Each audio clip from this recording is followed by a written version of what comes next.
रामराम मित्रांनो, मी अमोल कोळेकर पाटील. दिल्लीमध्ये शराब घोटाळा नावाची एक गोष्ट फार प्रसिद्ध झाली होती. त्याच्यावरती हिंदी मीडियानी हजारो 2,000 3,000 लाखोंच्या वरती शो देखील केले की ज्या पद्धतीने अरविंद केजरीवाल इमानदारीचं रूप घेऊन फिरतात आणि अरविंद केजरीवाल यांनी शराब घोटाळा केला, 100 कोटींचा घोटाळा केला वगैरे वगैरे वगैरे.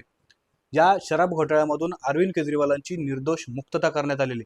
एकट्या अरविंद केजरीवालांची नाही, अख्खी केस डिस्चार्ज करण्यात आलेली आहे. म्हणजे 24 जणांवरती आरोप केलेले, 24च्या 24 जणांना निर्दोष सोडलेले कोर्टाने काल.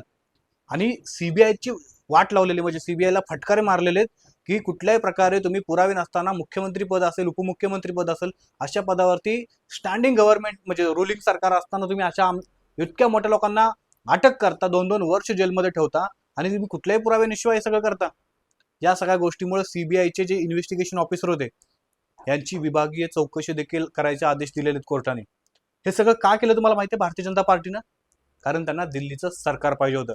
सेम पॅटर्न महाराष्ट्रात राबवला उद्धव ठाकरे मुख्यमंत्री असताना. माजी गृहमंत्री अनिल देशमुख यांच्यावरती 100 कोटी रुपयांचा आरोप केला. अरविंद केजरीवालांवरती 100 कोटींचा आरोप केला. 100 कोटी म्हणजे फार मोठी अमाऊंट झाली हो. 10-20 हजार कोटी, 10-20 हजार रुपये वगैरे नाहीत. आणि 100 कोटी रुपये टाकल्यामुळं ईडी येते. ईडी अरविंद केजरीवालांची केसमध्ये देखील आली.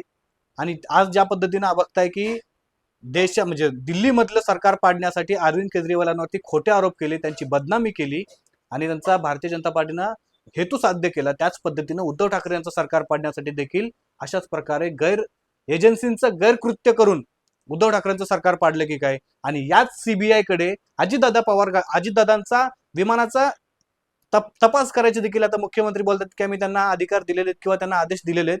जर सीबीआय अशा प्रकारे एखाद्याच्या ताटाखालचं मांजर बनून काम करत असेल तर अजित पवारांच्या बाबतीमध्ये निष्पक्ष आणि पारदर्शकतापणाने काम करेल असं मला वाटतं. तुमचं म्हणणं काय ते कमेंट करून नक्की सांगा.